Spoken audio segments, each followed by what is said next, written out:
Pharaohs, rulers of ancient Egypt, and one of them has long been forgotten. His tomb holds countless secrets. Tutankhamun. The discovery of Tutankhamun's tomb unleashed the curse. After the tomb was opened, 17 people who are either directly or indirectly involved die. Has a deadly curse been placed upon this grave? What is behind these mysterious deaths? We give curses such great power simply because we cannot control them. Are all these incidents linked to something that happened more than 3,000 years ago? Does the mummy provide any clues? Howard Carter cut off its entire head, damaging it in the process. The curse of the Pharaoh. Can this be backed up by science? The great myths of mankind. Mysteries passed on over thousands of years. Inexplicable events, places shrouded in legend, and superhuman heroes. Even scientists are fascinated. Is there any truth to these ancient legends? Researchers across the globe are working hard to solve the greatest mysteries of our time.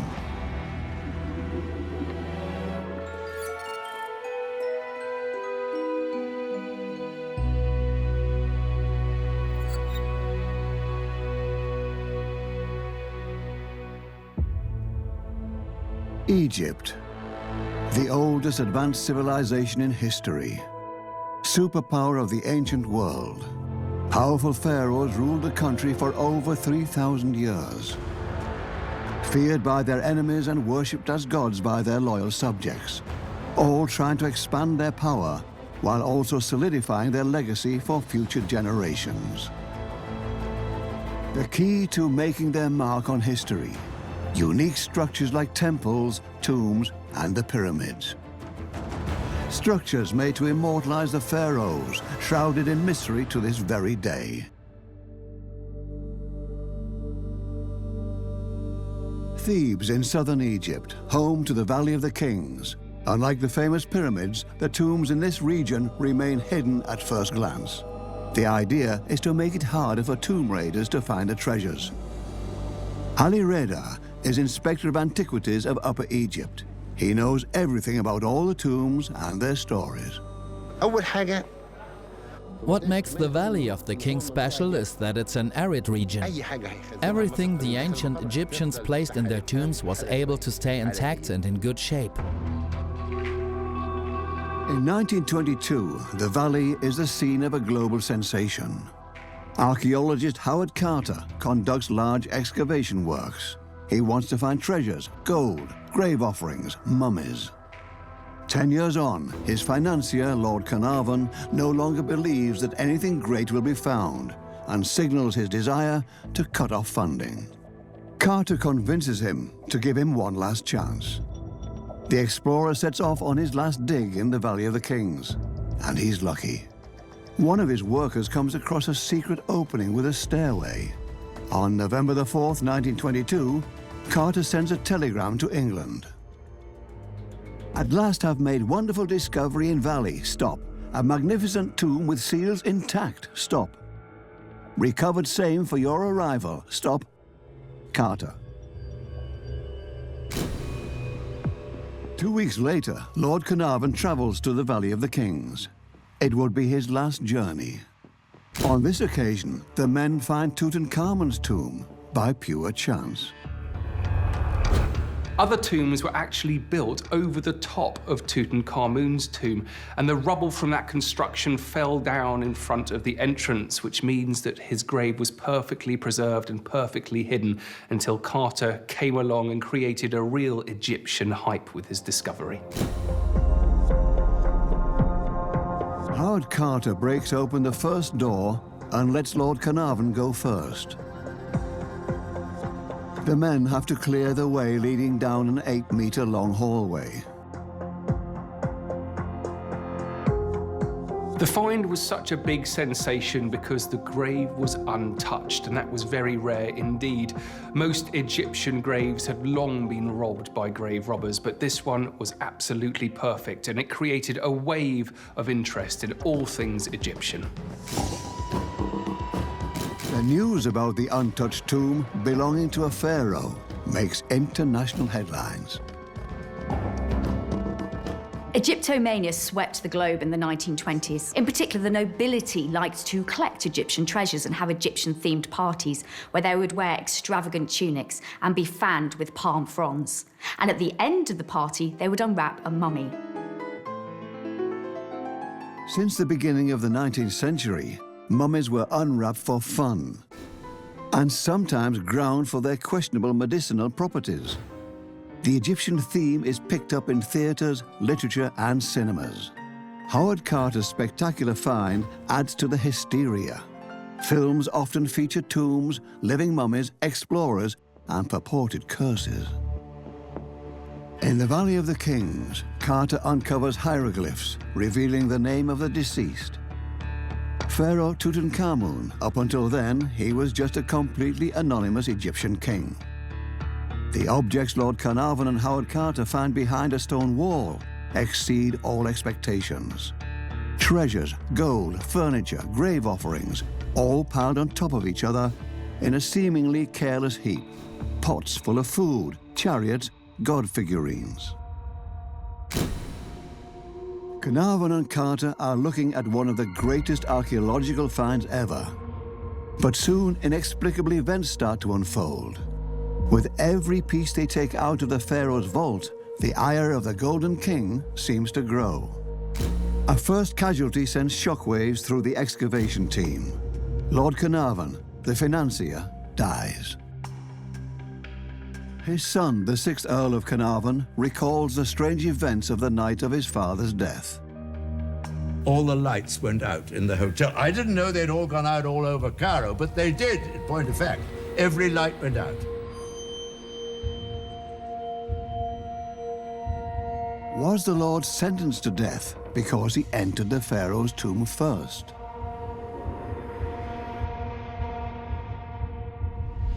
Some people thought he died of the curse, didn't they? Well, I can tell you a great deal about that, as I was there at the time. He happened to be bitten by a mosquito. And what did he do? Cut the pimple off his face in the night or in the morning when he shaved. And he said at lunch, "I feel awful." Supposedly, at the very hour of Carnarvon's death, his dog Susie dropped dead in faraway England. After the death of Lord Carnarvon, the story of the Pharaoh's curse really gained international momentum, also because of various other bizarre events associated with it, the death of his dog, and also the power cut at the time of his death. But at the time, power cuts really were very common in Cairo, and it did have nothing to do with his death. Yet another sensation making global headlines. First, the discovery of the tomb. And now, the deadly curse of the pharaoh. The curse gave the press a juicy story. It led to serious mystery, which excited not just the journalists, but their audiences. Now, if you want a story to be well known, make it a secret. 17 people die, allegedly from the curse of the pharaoh. Among the dead include X-ray expert Archibald Douglas Reed, Lord Carnarvon's half-brother Aubrey Herbert, Arthur Mace, Carter's right hand, Lady Almina, Carnarvon's wife, and Prince Ali Fahmy Bey, who claims to be a descendant of Tutankhamun. Is the tomb really the cause of all these deaths? Ali Reda, Inspector of Antiquities of Upper Egypt, enters KV-62. That's the official name of the legendary vault. The treasures have been removed from the tomb, but the original mummy of King Tutankhamun is on display.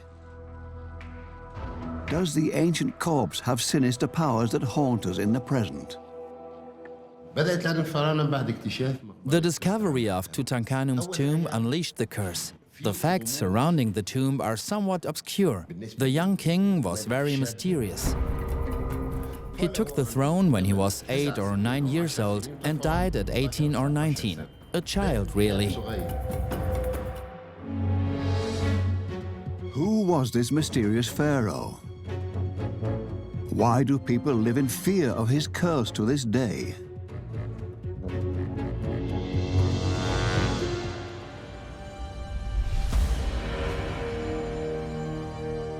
Young Tutankhamun grew up in the royal palace. He was the son of Akhenaten, a revolutionary pharaoh.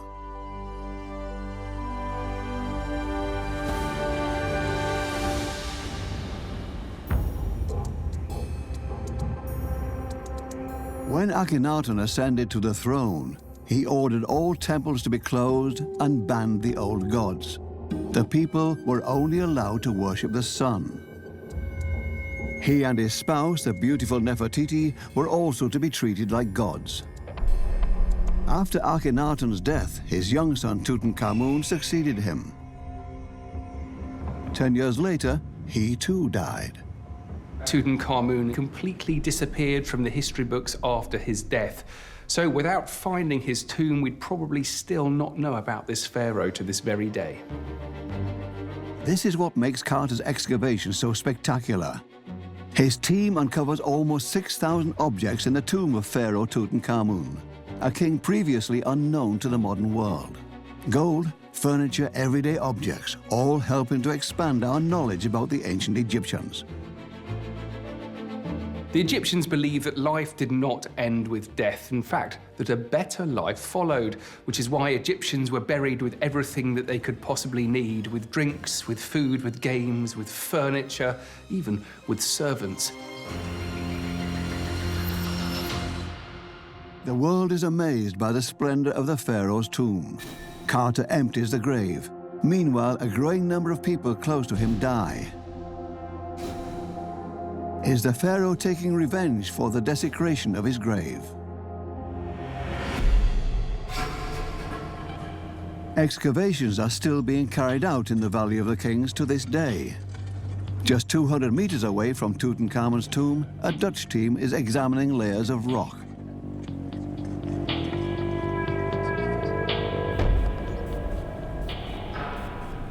Egyptologist Carina van den Hoven is heading the mission. She and her team recently found this skull. Time and again, the rocks reveal human remains. Van den Hoven hopes to learn more about the tomb and those who are buried there. The mysterious deaths that occurred following Carter's excavation don't bother her.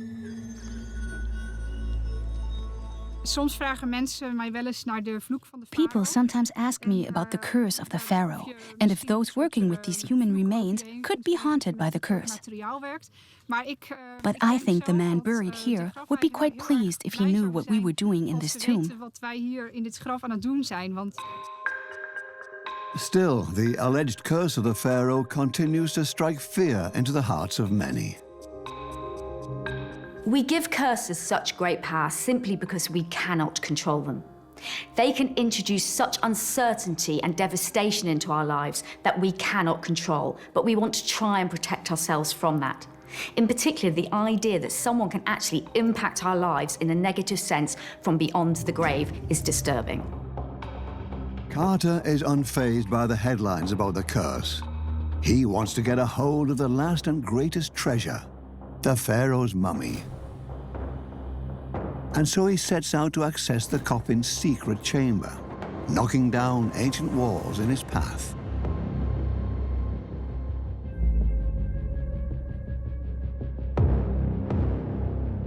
At long last, he arrives. He finds himself in a small room with murals. Carter has reached his goal.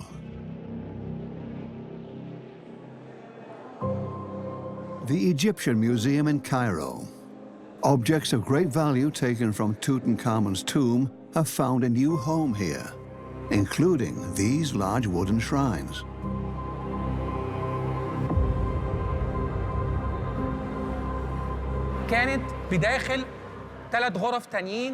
This shrine was located within the 3 other shrines behind a wall in the tomb. Inside, they found 4 sarcophagi placed one inside the other, just like the Russian Matryoshka dolls, where the dolls are placed one inside another. The same principle was applied here. 4 large rooms, one built into the next, home to those 4 sarcophagi.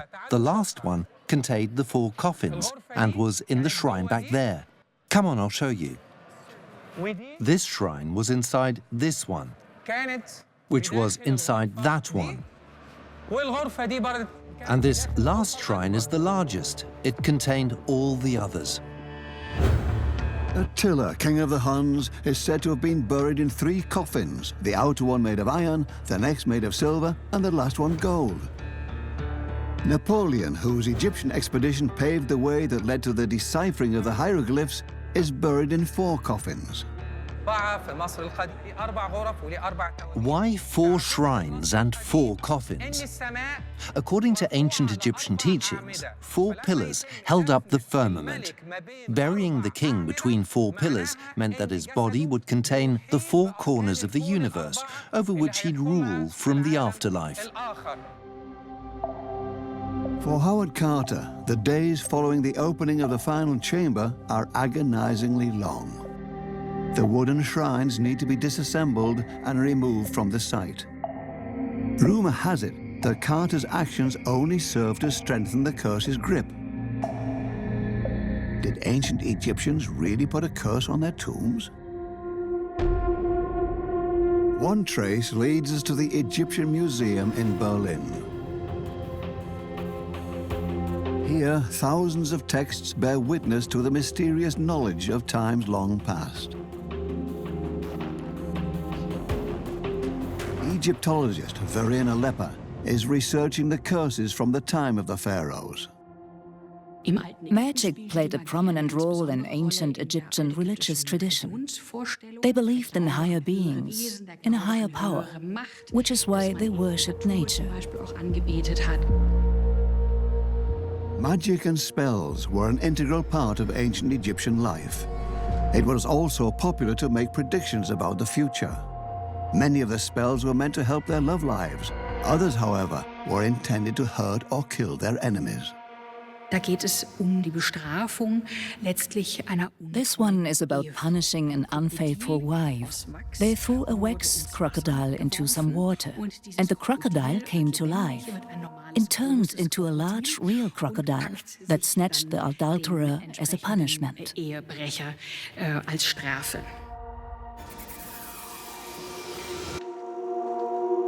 There's magic for every sphere of life and every budget. Professional magicians and priests offer it as a service.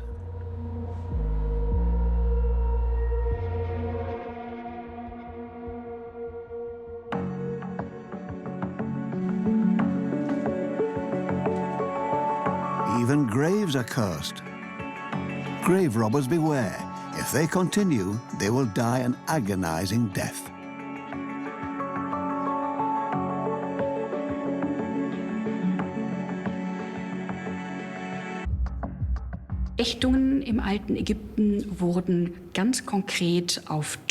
The ancient Egyptians would write spells on pottery or pieces of it. And then they destroyed them, threw them onto the ground, releasing the spell. Did Howard Carter destroy such a piece of pottery when he entered the tomb, essentially pulling the trigger on the cursor without ever realizing it? A pottery tablet engraved with the words, "Death shall come on swift wings to him that touched the tomb of the pharaoh," was reportedly found inside the tomb, but it has since disappeared, never to be found again. More than 3,300 years after the pharaoh died, Carter and his crew made their way to Tutankhamun's tomb. It was the beginning of a mysterious series of deaths. Why did they not listen to the warnings about the curse? The tomb is surrounded by 4 patron goddesses. They are said to protect the coffin and the mummy of King Tutankhamun to this day. All treasures have been retrieved from the grave and are now in museums and private collections across the world.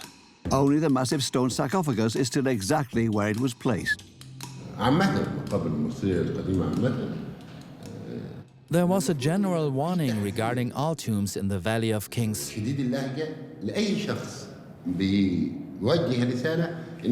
All those who get near them will be punished.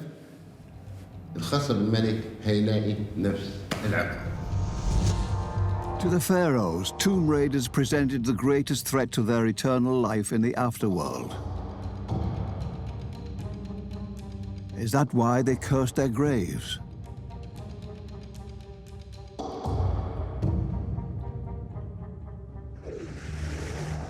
In the tomb of Ramses VI, the warning to the tomb robbers is very clear.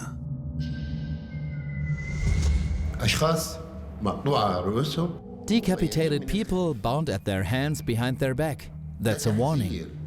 Anyone who dare enter the king's burial chamber will have their head cut off and will be bound from behind. They will have to spend the rest of their lives that way.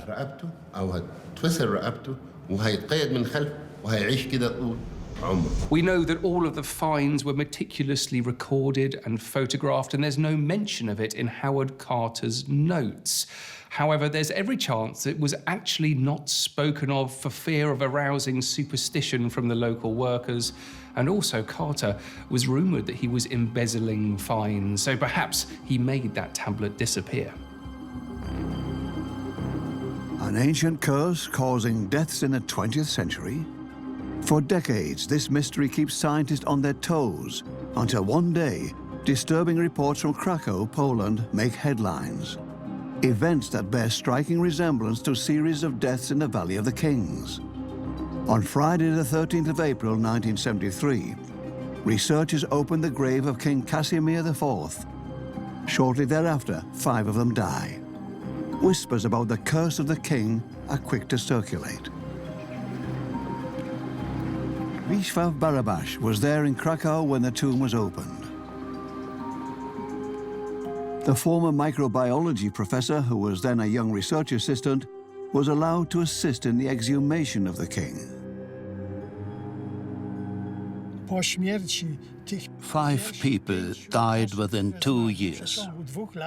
That's when the case took a really fascinating turn. People suddenly remembered all the warnings about opening tombs and letting the kings rest in peace. Głosy, które mówiły, żeby nie otwierać żadnych grobów, zostawmy królów w spokoju. Casimir IV ruled over Poland for 45 years in the 15th century. The economy and the culture of the country flourished. It was a golden era. To this day, Casimir is highly respected in Poland. But that's not why the opening of his tomb makes headlines. 10 of the workers and researchers involved die within years. A parallel to the curse of the pharaoh? They die of heart attacks, strokes, and pneumonia. Could these causes all be linked to the grave that they opened in Krakow? Casimir's burial chamber had been sealed for centuries, just like the pharaoh's tomb, and with equally dangerous consequences. We grew the different bacteria and fungi in petri dishes.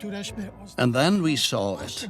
Aspergillus flavus fungus. It turns out it's one of the most dangerous and toxic fungi. If the spores of the toxic mycelium are inhaled, secretions and blood cells from the blood vessels enter the alveoli, leaving behind protein deposits. As a result, the oxygen intake capacity of the lungs is reduced. This can be life-threatening, especially for people with pre-existing conditions.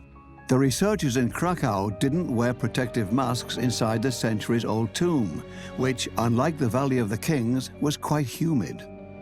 The perfect environment for the Aspergillus flavus fungus. Its spores kill the scientists. But could the highly toxic fungus also be behind the so-called curse of the pharaoh? Lord Carnarvon was the first to enter the recently opened tomb of the pharaoh and the first one who died. Protective gear like masks or gloves? None. To make matters worse, Carnarvon also suffered from lung problems. Eventually, researchers give the all clear. The Aspergillus mycelium cannot thrive in the dry Egyptian air. The Krakow lead is a dead end. The curse of the pharaoh remains a mystery. The Zurich Institute of Evolutionary Medicine. Professor Rulli knows mummies have to be handled with much care. He's examined Tutankhamun various times. He's not too fond of Howard Carter.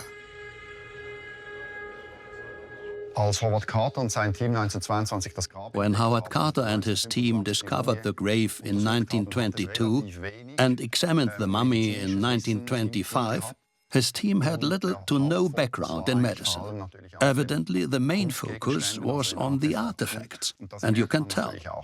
They didn't handle the mummy the way we would today, from a medical perspective.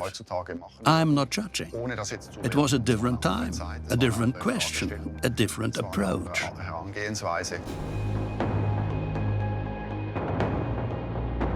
What did Howard Carter do to the mummy to get his hands on the gold?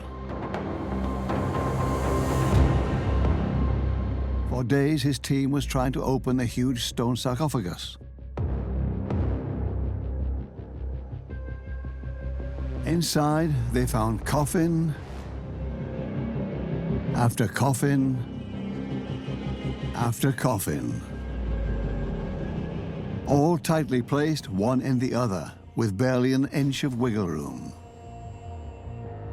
Carter needed to build special tools so they wouldn't destroy the wooden coffins or the intarsia. Eventually, they discovered the golden mask. Howard Carter is overwhelmed by what he's found and wants to present the golden mask as soon as possible. He desperately tries to lift the mummy from the sarcophagus, but due to the resin used to embalm the mummy, it sticks to the coffin. Carter ends up putting the wooden coffin in the blistering heat of the sun for 2 days. He hopes the resin will soften so he can finally be able to see the pharaoh's face. Howard Carter cut off its entire head, damaging it in the process. Howard Carter disassembles the mummy into individual parts. He thinks this is the best way to display the treasures. Only later does Carter realize that he has gone too far. Some of the parts that were severed have been put back together, so the damage is only visible to a certain extent. They wanted to make it look like they left the body more or less intact to future generations.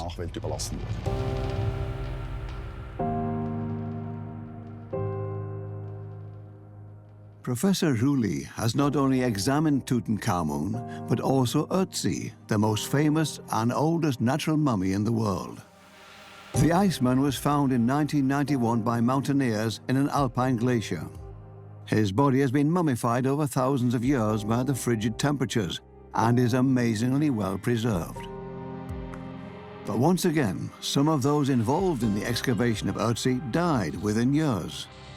The case was soon labeled Ötzi's curse. And maybe the way the mummy was handled was the reason behind it once again. Like Tutankhamun, people touched and examined the mummy with their bare hands. The only difference, gold and treasures don't play a role in Ötzi's case. Researchers are only after the insights the mummy can provide. To better control these factors in the future, the Swiss researcher wants to examine mummies directly on site.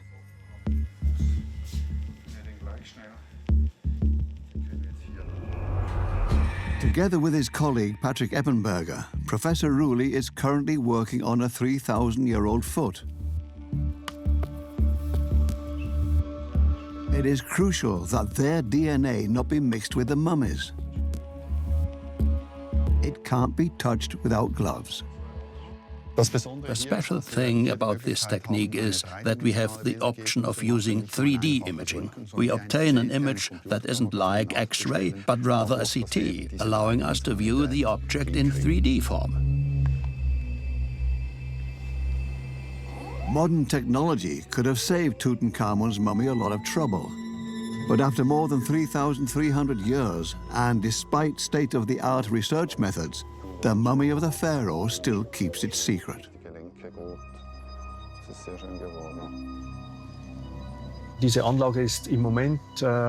This machine is still a prototype. We developed it ourselves. It can be taken apart completely, and it actually fits into 2 small boxes, so it can be transported on an airplane. It allows us to examine the individual layers of a mummy's body parts very well. Ötzi's cause of death is clear. It also reveals a lot of information about the life of Europe's most famous mummy. From a medical perspective, we always try to make diagnoses when examining ancient Egyptian mummies. The same applies to mummies like Ötzi. We want to see if things have changed as a result of the different lifestyle we live today, or because of other pathogens. We are always trying to learn something about this dynamics and how we interact with our environment. Every mummy can contribute to this quest. While Ötzi was murdered, the researchers and alpinists who died after his find were not cursed, but rather died of old age, had a lifestyle prone to risk, or pre-existing conditions. We really want to understand this new knowledge that excavating the tomb can give us, but in our minds, even possibly unconsciously, we know that it is wrong to disturb the dead, to not respect them. And because of this, we're undergoing this ethical dilemma, which results in a curse. Thus, the key to the Tutankhamun case does not lie in parallels to other famous cases. But what makes the pharaoh so unique? Does his short life hold any clues? Why did the Egyptian king die? Was he killed? X-rays from 1969 show splintered bones on the mummy's skull. Again, some are quick to bring up the curse of the pharaoh. The Valley of the Kings, 2005. Zahi Hawass was chief Egyptologist at the time and wanted to examine the pharaoh on site using state-of-the-art technology. The scientists don't believe in a curse and simply want to retrieve information from the mummy. Today, a team of Egyptian archaeologists and technicians examined the mummy for the first time by CT scanning. And the purpose of this examination is really to look inside King Tut to find out the cause of his death. Once more, the Golden King is not left to rest in peace. And once more, strange things start to happen. While examining the mummy, the technological equipment goes haywire. The computer starts malfunctioning. But eventually the scan works, and the researchers receive 1,700 images of the mummy. The verdict: Tutankhamun wasn't killed. But still, there's something odd about the mummy. The most puzzling thing about Tutankhamun's body is that it appears burned. Now, that's a very strange thing to do to a body if you want it to last for centuries.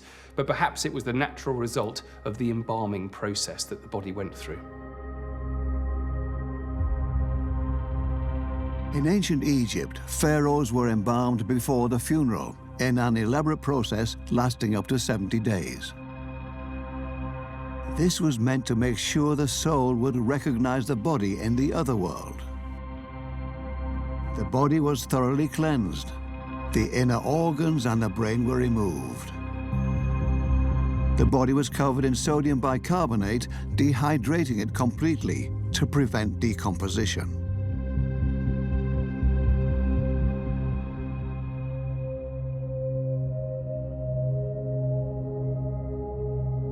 Back in Zurich, at the Institute for Evolutionary Medicine, Professor Rulli is using animal organs to conduct research on historical mummification techniques.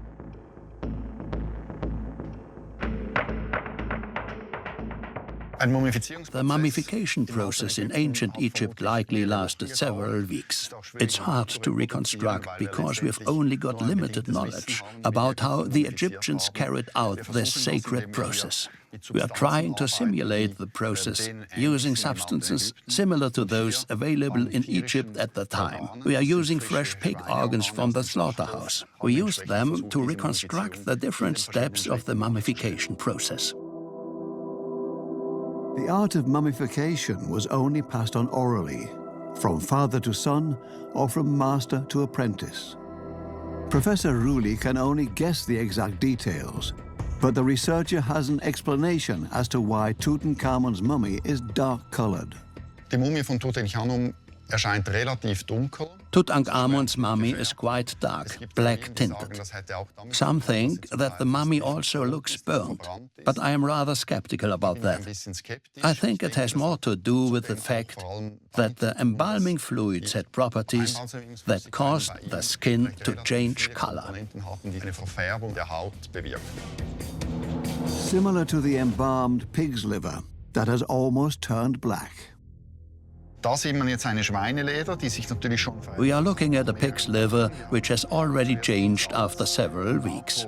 We first tried it in sodium bicarbonate, treated it in oils and beeswax, and at the end, we covered it with bitumen, the star-like substance. The liver has flattened, it's become thin, but it's got the typical look and texture of mummified organs that one could also find in an ancient Egyptian mummy.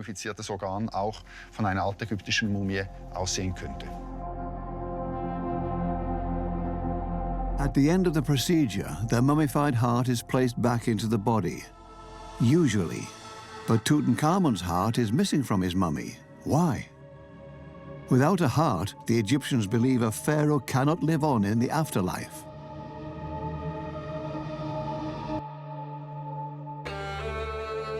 Eternal life after death plays a pivotal role for ancient Egyptians. The soul has to live on, but certain steps need to be taken.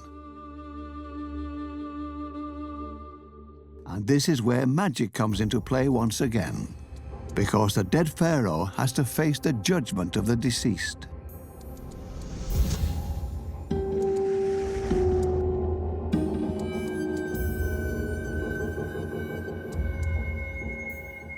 In this scene of the Book of the Dead, the principles of justice and truth are weighed against the heart, the person's life achievements, so to speak. You can see the hieroglyph for the heart here. And this one is Ma'at, justice, truth. If they are unbalanced, the person is allowed to pass into the afterlife for eternity. The heart mustn't lie.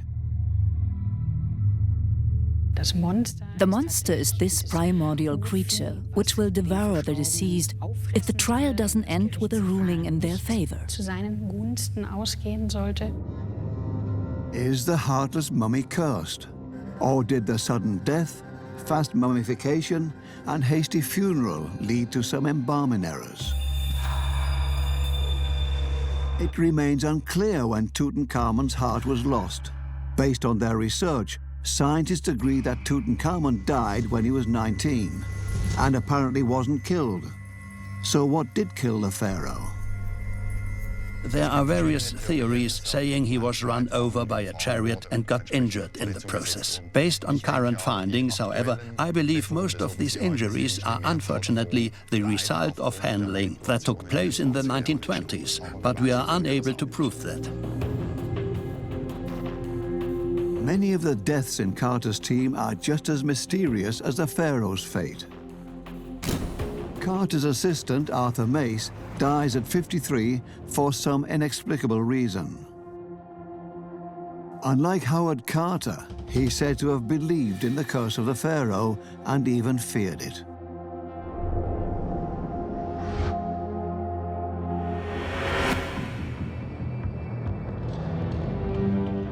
Can curses really bring about bad luck? At least to those who believe in them.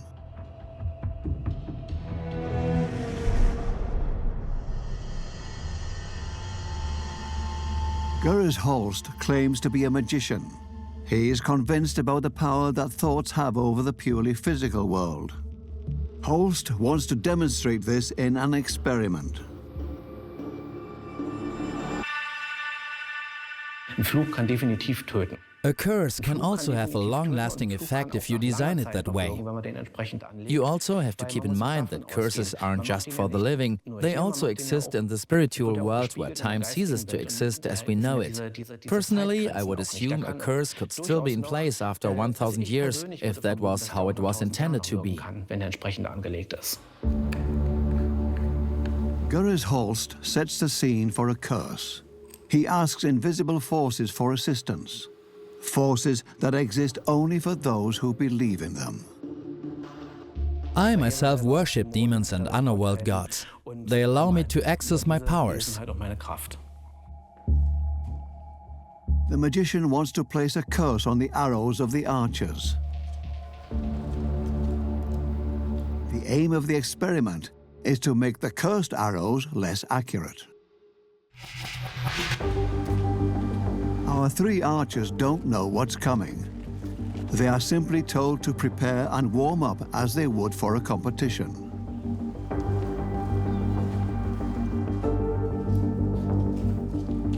While the magician's task is to curse the arrows to affect the archer's accuracy.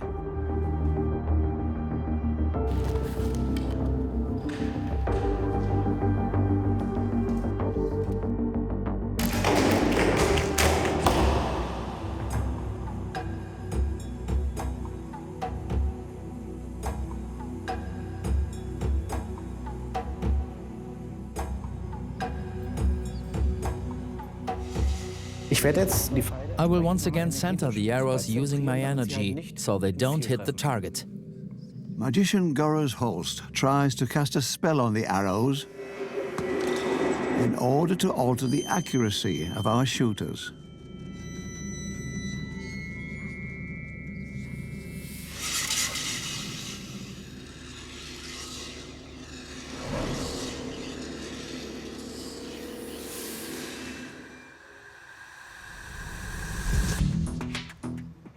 Nicole Engel is a psychologist and behavioral therapist. She is monitoring the experiment and gets a first impression of the participants' mental strength.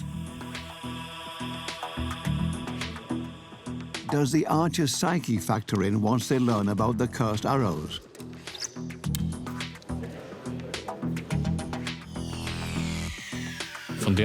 At this distance, hitting the target with this equipment shouldn't be an issue. It's going to be fun.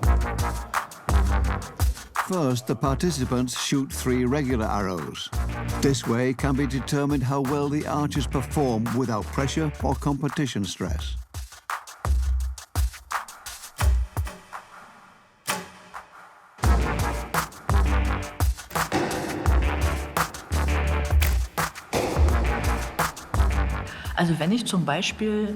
If I have seen that a curse or magic has worked for someone, whether it's really true or not, it might be more likely that I'm experiencing a nocebo effect, meaning I believe that a curse or cursed arrows could negatively affect my performance.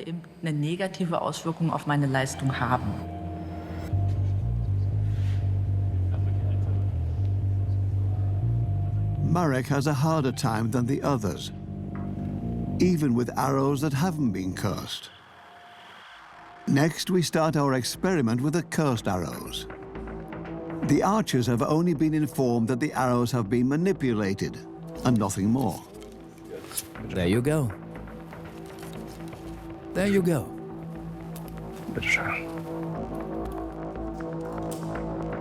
Is there a noticeable difference? I tried to see if they're heavier, and I checked the stiffness, but I don't notice any differences. Does the alleged curse affect the accuracy of the archers? Does it really have an effect on the arrows? Or rather, on the confidence of the archers?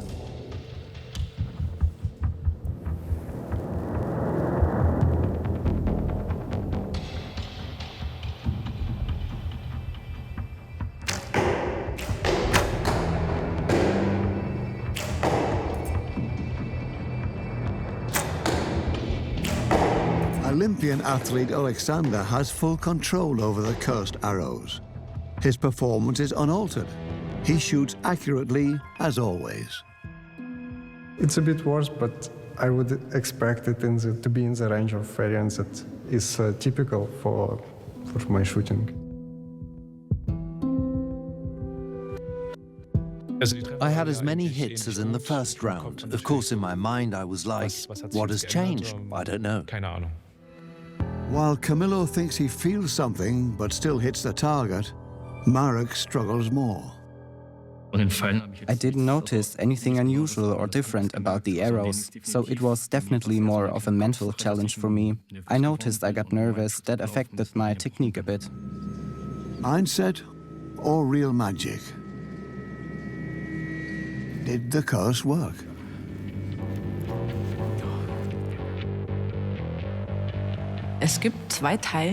Two of the participants are able to control their mindsets rather well. One of the pros, the one who's also been to the Olympic Games, said, "Of course I thought about it." But still, he managed to continue to shoot well. The other participant wasn't able to do that because he let it get into his head. Thoughts, feelings, and our physiology or physical reactions are always connected. If I can't get my thoughts under control, things don't seem to work the way they usually do. This is known as the Nocebo effect. Suggestion can affect our mind and body. The nocebo effect is the bad big brother of the placebo effect. So where the placebo effect works by suggesting in your brain that there are positive outcomes to a particular sham treatment, and therefore you feel positive effects in your body or in your mind, the nocebo effect does the exact opposite. So by believing that you're going to have a negative outcome, that manifests itself in you. Subconscious processes in our brain. The power of imagination. It was a test, but I think I had some influence on the outcome. And please remember, I didn't want to harm them. If I had crammed in more, if I had placed a real curse on these arrows, it could have swept the guys off their feet, and it would have been irresponsible to send them out there. I only cursed the arrows, nothing more. The effect is different for each archer. Those who believe in curses can feel the nocebo effect. To scientists, there is only facts. Also when it comes to the Pharaoh. DNA analysis and other examinations have shown the beautiful golden mask hides a deformed face, marked by disease. Tutankhamun's body shows clear signs of incest. The young Pharaoh was probably ill from birth. He had a club foot. This explains why there were about 130 canes in his tomb. He also had an acute case of malaria. His premature death might have been the result of disease, incest, and a potential accident. No murder took place. But what was behind all those deaths in Poland and after Ötz's discovery or in the Valley of the Kings? It was no fungus and it was no curse. These were explicable natural causes of death. Most of the deceased were old and had pre-existing conditions. But again, the power of suggestion plays a role. It was only after journalists linked the cases that the myth of the curse of the Pharaoh emerged. The Pharaoh died unexpectedly, so his funeral in the Valley of the Kings had to be organized in haste. The tomb required for his burial hadn't been made yet. So the young king had to make do with a tomb that didn't reflect his status.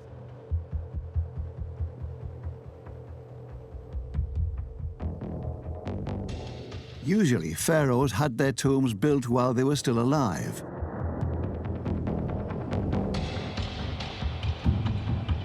Today, science has shown that Egyptian graves were often used more than once.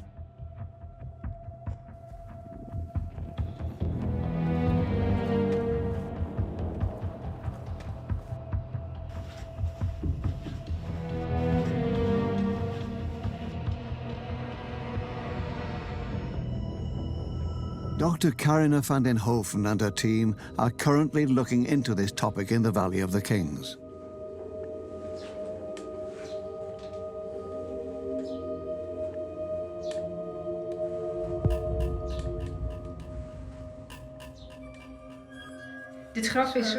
This tomb was built for its owner in 1400 BC.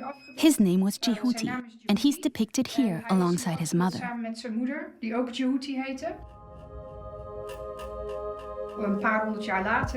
A couple of hundred years later, the tomb was used by another family member, who we can also see here. Scientists will continue conducting research on this grave for many years. Whether their takeaways can be transferred to the young pharaoh Tutankhamun is impossible to tell. Even more so since scientists also have to go back and correct previous hypotheses. We previously thought they reused the tombs out of convenience, for economic reasons, because it was cheaper to use someone else's tomb. But that's not true. Our research has shown the act of reusing a tomb meant so much more.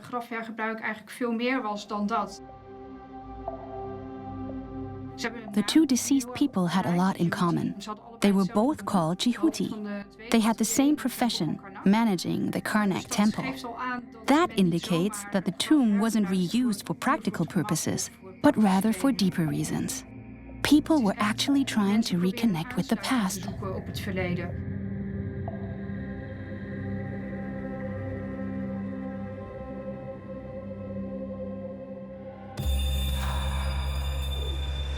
Tutankhamun was a modest pharaoh.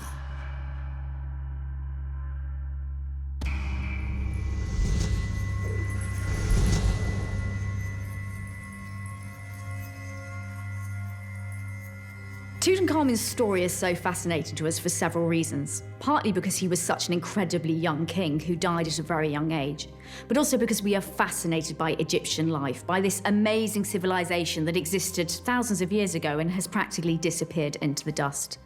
We love to hear these magical stories of kings and their adventures, and associate that with the curse, and you have an amazing story to hand down the generations. Tutankhamun's death marks the end of the 18th dynasty of pharaohs. New dynasties take over. The curse of the pharaoh remains a myth, a media phenomenon, a story that many just want to believe in. And yet, many mysteries about Tutankhamun himself remain. About his missing heart, or whether his unusual tomb can also be explained by the theory that he, like his father Akhenaten, was to be erased from the history of the Pharaonic Empire.